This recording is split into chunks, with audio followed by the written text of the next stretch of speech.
anything official from, with regard to the SBA, but kind of give you some insight. Full disclosure, your banker is not whining if they say they're overwhelmed by this. I put in about 80 hours last week working on this program. We're a small community bank. And bankers don't like to work that much. No. I told 10 people to 2 that, is banker hours. Yeah. Banker hour jokes are off limits for at least the next 90 days. Banker might slug you or something. But the bottom line is this program, and I'm not going to throw the SBA people were caught up in this just as much as the banks. A program with good intentions was rolled out, and because of the urgency of this need for money, they've really tried to push it out as quick as possible. And both the banks and the SBA were not ready for it. If you want to think about it, in a normal year, the SBA processes somewhere around 25 billion in loans. They are mandated now to do that plus about another 350 billion and maybe more if they allocate more money. So, think about that for a second. If someone came in and said, hey, you need to do a significantly higher amount than what you're normally used to using or running through your systems, it's going to create problems for anyone, even a government agency. So they're doing the best they can. The field staff with SBA have been doing the best they can. And I think in a short amount of time, we've done a lot. We, from hearing about this program to us actually getting our first authorizations, it was done in the matter of days. And the banks have had to do a lot to get up and running with it. Guidance was being released as we went. I think someone with the ABA, American Bankers Association, used the analogy that we were tasked with building an airplane during takeoff. And it's played out that way because I know there's been frustrations with, it changed the application form again, or, well, it said this yesterday, but now it says this, or it was blind to this yesterday, but now they've clarified. The government has been good with saying, look, if you got the loan in before X date, before we clarified this, you're okay. We're not going to take your loan back or anything. But going forward, all apps need to follow these rules. So they've been reasonable about that. And I think from the standpoint of the SBA usually being a little difficult to work with, they've really tried to open this up as much as they can. And I can't say enough nice things about my contact at the SBA that has been helping the banks he's responsible for through this. But again, it's just meant longer hours, learning a lot of new things, and working at an extremely fast pace. So where we are today, just in general, as most banks, is that the appropriations for the SBA have run out for this program. And that is not something that the banks have done. That is purely a government funding issue. Mm-hmm. It's being looked at right now by Congress and by the president. But I think that there's a little bit of partisan disagreement. I think both sides want to do something. But each side has some sort of pet projects that they want to make sure are included in the bill, and there's disagreement. I think at the end of the day, obviously you never know what will happen in Washington. I think at the end of the day, there will be more money, but that's not something that anyone can guarantee. And until it crosses the president's desk, it's an unknown. Banks right now, they have processed a lot of apps. My understanding of it, and what we were told by the SBA, is that if you got your application in and it was approved by the SBA, and what I mean by that is you got a authorization number, that is okay. Your money's been spoken for, and your lender can still take your loan to funding. However, if it was not funded, the door is closed for now until they put more money in. Not funded, you mean that you didn't get an SBA confirmation number? Yes, if you did not get the SBA authorization number, or the lender didn't, you're not getting that. The lender is. If the lender does not have an authorization number, the loan is not funded or not included in the government funding. So technically it can't proceed under the PPP for now. You know what's really strange is Wells just opened up. We literally got an email on behalf of a client late yesterday at 4 o'clock. Yep. Said that you can go ahead and apply. You go onto the Wells site, you click the Apply Now button, you put in the app, all the information, you do those certifications because it's basically the new SBA application form, and you initial and sign off through, e-sign, upload your 940s and 941s and your payroll calculation and all that. And it just says, great, you got it. But now, if they didn't get it to SBA to get that confirmation, everybody that applied yesterday or today, because we even got somebody to apply this morning because they sent us the email to allow us to do it, they're all going to be out of luck, it seems like, is what you're saying, until there's more money being appropriated. That's right. I mean, if it's not been submitted to the SBA, my understanding, or not even just submitted, but approved. We didn't get through our backlog. We have we've done a significant number of these, but this morning, literally, I was punching in a deal. I had approved, or I had submitted 4 before that. In the 5th one, I got an error message that said, no, this product type not available. The SBA system, my understanding is that there's not a ability to queue applications. So we can't just submit everything, and when they get money, they issue blanket authorizations. So here, what we're doing, we've pretty much closed the door to new applications. We've told people, guys, look, the program's out of money. What we've been telling people who have put in their apps already is we'll get it ready to the point where it can be submitted. And once we get money, we'll submit them. But one thing I want to speak to a little bit too, because it's been a hot topic, is I want to walk a little bit through the rationale of banks, where many banks have stuck entirely to existing clients. And part of that, it's twofold. One, banks internally want to allocate only a certain amount of money to this because of their own risk management. And also some banks, while they could borrow from the Fed, it just, to protect their shareholders, they need to be a little bit careful with how many of these. I mean, we don't want to go out and do, 50% of our total loans in this program. Yeah, because we don't know what's going to happen. There are going to be casualties of this whole thing. There are going to be a number of businesses that are not going to be in existence. Yep. In 8 weeks, in 4 weeks, or 4 months. And you guys are going to be left holding the bag and having to go to the SBA to get the guarantee from the SBA. Yeah, exactly. Or enforcing the guarantee, I should say. Yep. And it's so that's been the rationale. And the second part of it is also kind of risk management based. And also, frankly, just a fairness thing, is that we want to first and foremost take care of our existing clients. Mm-hmm. And secondly, there is some due diligence that needs to be done for people that get these loans. You have to get beneficial ownership. You have to make sure you have like articles of organization and all that on file. So those are the existing clients are the low-hanging fruit.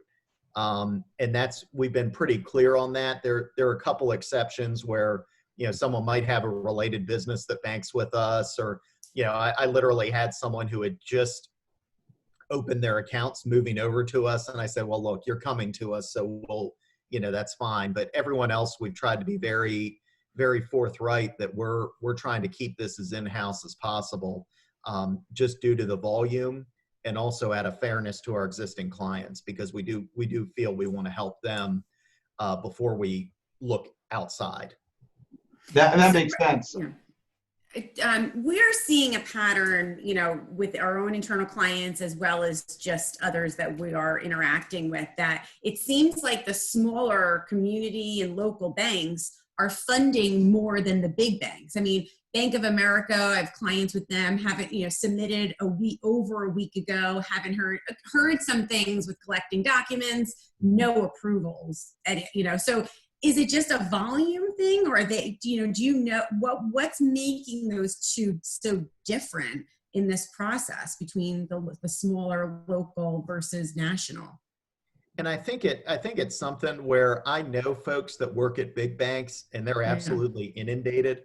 A lot of them have used online apps, which we have not used. It's all been call the bank. We'll get you an app and you submit it to us and we run with it. So I think they might just be swimming so much in volume. It's like it's happening. It's all going on there, but just because of the sheer volume they have, people may not have gotten in early enough to have been processed. Or I talked to several folks that I know, and they're all like me. They're gasping for air right now. Right. Well, I mean, I know we've got some clients at Old Line Bank or West Banco, and they have already processed and are going to be funded just like you've done with our mutual client. But we've also have clients at Bank of America. We've got clients at M&T. We've got clients at PNC. And it just seems like we just keep getting emails saying, oh, we have your stuff, it's being processed, or we need something else. So I think this is a great opportunity for community banks and smaller banks to come out of this and have a great marketing campaign to say, when we were there, when you needed us, we were there. We're the big banks there.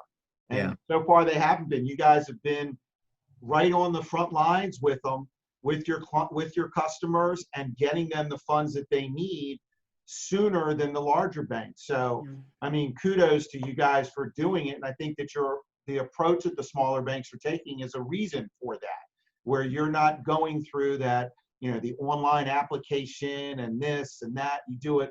You got a banker, you deal with the banker. Here's the app, fill it out. Here's the paperwork, and pop it out. Yep. And we're trying to we know we're not going to be able to help everyone, but we've helped, it's somewhere in the neighborhood of like 130 or 140 of our clients get through this, which sounds like small potatoes, but it's still big dollars that we've put out there. And it's in each one of these, what folks, I had a client who asked me, like, why is it taking several days from the time I give you the app to the time I submit? I say, well, there's a backlog, there's a line, but also the bank is required to go in and test your calculations. So we need to have someone in our credit department look at your 940s, look at all your supporting documentation, and do a gut check on your numbers. And in some cases, we found errors and have to kick them back, which is good because you wouldn't want to be in a position where the SBA denies liability or comes after you because you didn't have the correct math on your application. So we're trying really hard to the extent we can with such volume to keep good quality control. We get little errors here. A company's name might be misspelled or something like that, but that's all easy to fix stuff. Or, people are confused about how to count employees or, that sort of thing. But those are minor fixes. But what I've been encouraging people to do is reach out to your congressional representative, your congressman, your senator, and really push them. If you're someone that hasn't been able to get financing, push them, because right now, don't get upset at the bank. The bank hasn't done anything wrong. They've closed the gates on us, and the gates can't reopen until more funding is put in place. So it's right now it's not productive. I mean, we've had some upset people that have called in and been upset that they can't apply now, or their loan hadn't been approved yet, and we have to just tell them, look, this is something that's completely out of our control. For us to be eligible for this program, the government has to have money in the appropriations. And right now, all you can do is just make sure your voice gets heard with your representatives. So Vicki, real quick, from your perspective, all the things that we were talking about with the fintech companies, they don't have any money to fund the loans either. Am I correct? It's not like each bank is allocated X percent, or each lender is allocated X percent. So No, nobody, everyone's done right now.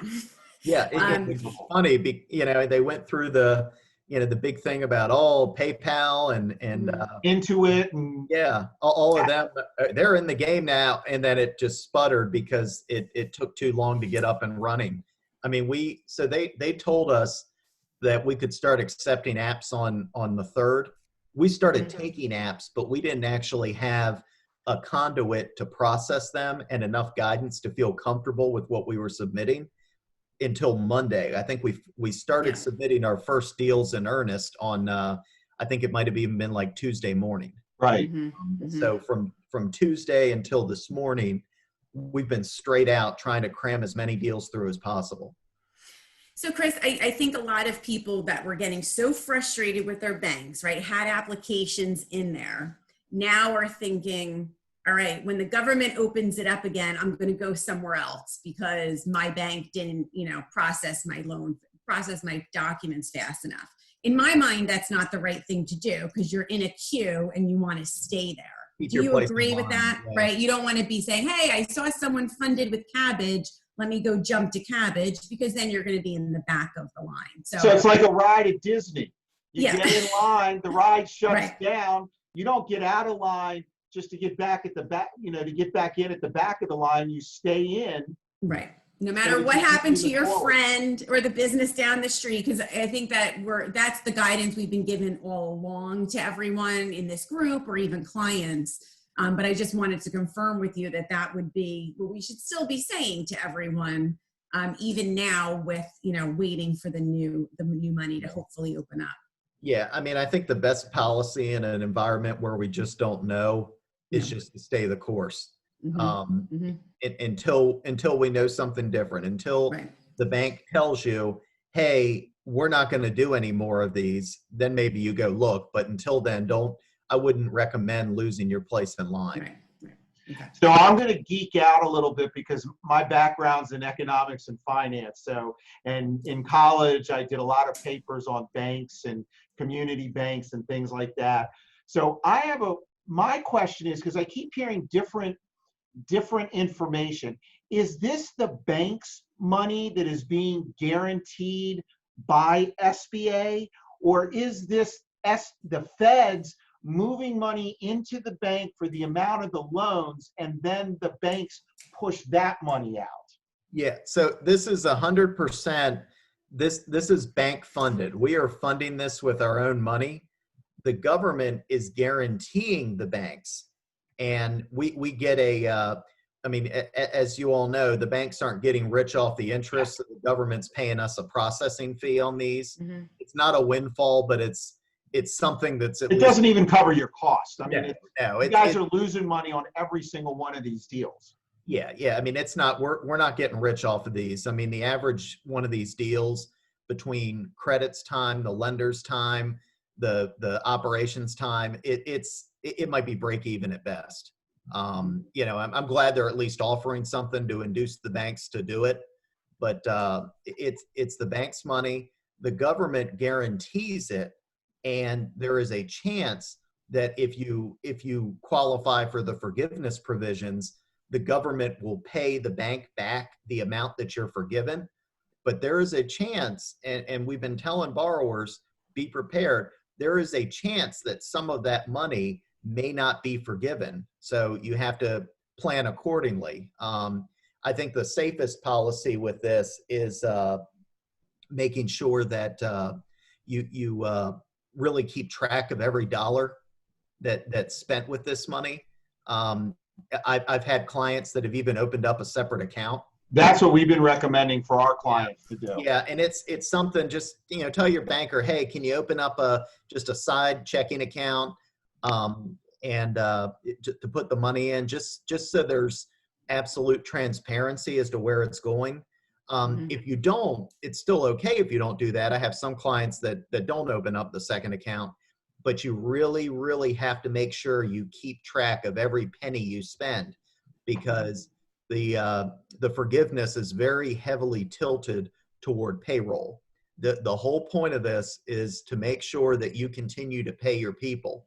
And in fact, if you take this money lay off your whole staff and use the money to pay your mortgage or pay other things, you're going to end up with a loan that you're going to owe. Okay, so let's talk about that. Vicky's going to kill me because I'm going into an area where I promised her I wouldn't go.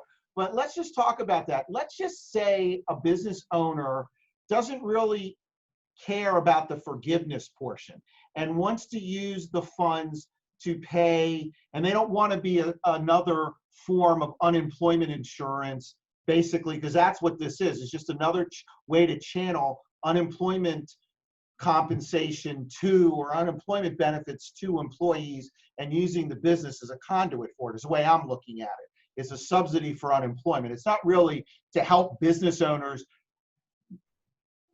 get through this crisis. So, but let's just say a business owner doesn't want to get it forgiven and wants to do, and I know with your bank,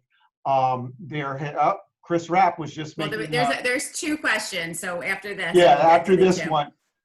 So is there a way that banks are going to be looking at, or how are banks, not a way, but how are banks going to be looking at the use of the funds if they're being used for related business expenses, but not for payroll? Are they just going to say, okay, fine, it's going to be a 2-year loan at 1%, and then the bank and the borrower could determine, hey, why don't we just roll this into a longer term loan since it's already counting against the bank, and the bank can do a 5% or whatever the going rate is at that point in time, so the bank's making a little bit of money. Has there been any thought from a bank's perspective along those lines? We're actually, our goal is to get as many of these gone as quickly as possible. We've actually put covenants in our loan agreements. Wow, okay. That the borrower must seek forgiveness on applicable amounts, within 120 days and so forth. Because, I mean, we don't want to carry a 1% loan on the books with a long tail. And we've had all applicants go through the exercise of calculating projected forgiveness. I think, our goal is to have as little left after forgiveness as possible. I think we'll have some, but we're having those conversations with borrowers like, look, we're coming to bat. We want to help you, but you also have to help us a little bit with this. Okay. So Vicki, you said there were questions? Yeah, so a couple of things. A lot of folks in our group, in this Facebook group, are independent contractors, sole proprietors, even partnerships where there's self-employment income for the partners. And those folks weren't even able to start applying until last Friday. The guidance from the Treasury on how to calculate their payroll didn't even come out until Monday or Tuesday. Mm-hmm. So they've been shut out, essentially. I don't know if you've seen any independent contractors, self-employed, get funded, because I haven't. But no. What are your thoughts on that? I mean, is someone going to come to bat for these people that have been specifically said, we are taking care of you in this bill, and then all the cards have been stacked against them to get anything? Yeah, it's classic. I mean, my comment early on was that I think this is a great program. I think that it had the right intentions, but the cart was rolled about a mile ahead of the horse with regard to the guidance. And we were trying to gallop up to the cart as quick as we could, but unfortunately there are some who were kind of caught in the crosshairs. I think the intention, like to my earlier comment on the government's part, is they know it's an election year and they know that people really need this. So I think there's going to be a sense of urgency, and I think the bickering will probably be put aside at some point. Hopefully, maybe I doubt before the end of the week, but maybe beginning the next week they can get something done. Yeah. But again, pressure your congressman, your senator, and really, really impress upon them, we need this money, and we're trying to get it and we can't. And that's, internally we're talking about that this is really just a package to get us through to May 31st. No one's really thought it out past May 31st. And so that actually leads into a question from one of our members. It says, has there been guidance on the 8-week clock once funded? Does that mean 8 calendar weeks from the funding, or can it align with pay cycles? And that, I don't have a simple answer to that. And I think with this, the intent was to get as many people into this as possible. So I think guidance on the clock will be coming out. My understanding was, I thought it was just like a raw, like 8 weeks, as in calendar weeks, but I don't have an answer to that. Well, I mean, what we've seen. Oh, go ahead, Vicki. I was going to say, I mean, I believe it's in the Treasury Q&As that have come out in the last week that the 8 weeks is supposed to start the moment you get the funds. So folks that run payroll every 2 weeks, or that 8 weeks isn't going to align with them running payroll. And there's not a lot of flexibility when you have a larger organization to just go change how you run payroll. No. I don't think no one's really thought through that. No, and it was, and then you also have to remember too, the banks are mandated that we have to fund within 10 calendar days of approval. Mm-hmm. And we're not leaving that to chance. So we're trying to get these funded. I mean, once you get your approval, you're funded in like maybe 4 or 5 days. So, it's something. I mean, I'm funding deals today that were approved last Friday, and we don't want to run afoul of that, because then, our guarantee might be jeopardized. So we have just dueling mandates. I think what I believe will happen is they'll come out with some sort of a clarification based on all the questions that are coming out. They've been good about doing, if they get a deluge of questions on one thing, they go out and they amend the guidance. Well, the question that was coming about the 8 weeks, you better make sure that you get the answer, because it's from our mutual client. Yeah. Yep.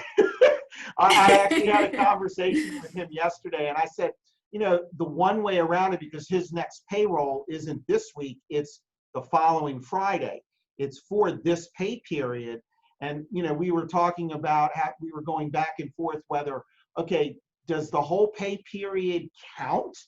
Or does it only count for the amount that was in the time that you got funded? So in other words, this pay period that's being paid next Friday, it goes back 2 weeks. He got funded on Tuesday, let's say. Is it only going to count Tuesday to Friday? I said, why don't you just advance everybody this Friday for next pay period? Then it falls within the 8 weeks. And now you can, you're not going to have a half a payroll in it. So you're going to be getting questions like that, I'm sure. Yeah. Yeah. It's the technical side's coming next, and it's something we're trying to gear up for. It's now that especially we have a little bit of a respite from submitting, so that's kind of where we are. All right, Jackie, do we have any other questions? Jackie's behind the scenes, everybody, just so that you know. What, Jack? No more other questions. All right. Vicki, do you have any more questions for Chris? No, this was great, Chris. Thank you so much. You answered a lot of my questions. Sure. Yeah. And I'll admit this, usually as a banker, I like to have all the answers, but this is one thing where I don't even think the government has all the answers yet. Exactly. No, I mean, when we think about tax law, and I'm a CPA, and it's like, I've never seen anything like this. And even the government being so flexible and trying to make something work, it's really it's really unprecedented in, so many regards. Yeah. And I given all that's at stake here, I understand if people get frustrated or impatient or angry. But I will say, I think given what they've wanted to do and what's actually happened, I'm surprised that this much has gotten done. Yeah, I agree.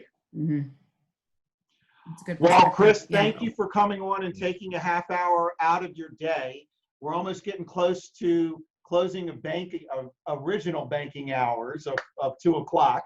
Yeah, I'm saying, when I had my law practice, I had an attorney that worked for me, and I used to say he was on banker's hours because he'd come in at 10 and leave at 2 every day.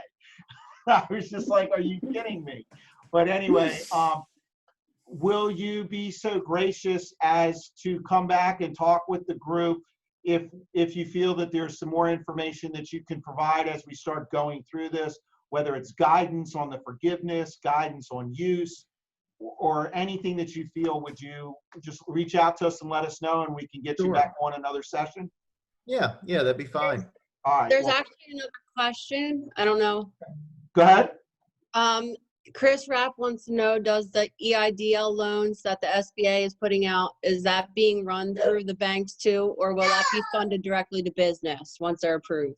Yeah, EIDL loans are a separate animal. The banks have no part in that. That's something that you go through the SBA, and that's basically just government money that they're channeling through. So and I think there was the, yeah, I'm sorry, I thought there was a $10,000 advance piece that some companies actually have gotten because they've had larger payrolls. And on the PPP application, it says that advance should be deducted from the forgiveness amount. And it's actually in the bill somewhere in one of the versions of it. Yeah. Have you heard anything like that? Because it's, it's like, if you get a certain amount, you have to take the 10,000, deduct the 10,000 to figure out the forgiveness. Yeah, my understanding is that 10,000 was like a grant, but I only actually had one client that had taken it. So it remains to be seen as to what impact that is. And we're obviously relying on the client to disclose that if we do get it, because I think there's a space on the application saying, hey, did you apply for an EIDL loan? And if so, give us details. So that's something we're just addressing case by case. Okay. All right. Well, again, thank you very much. Have a great rest of the day. Stay safe. Tell Conti I said hello. Give her my best. I will. Yep. All right. Talk to you soon. Again, thank you, Chris. Bye, Chris. Everybody, stay safe and keep your distance. Goodbye. Bye-bye. See y'all.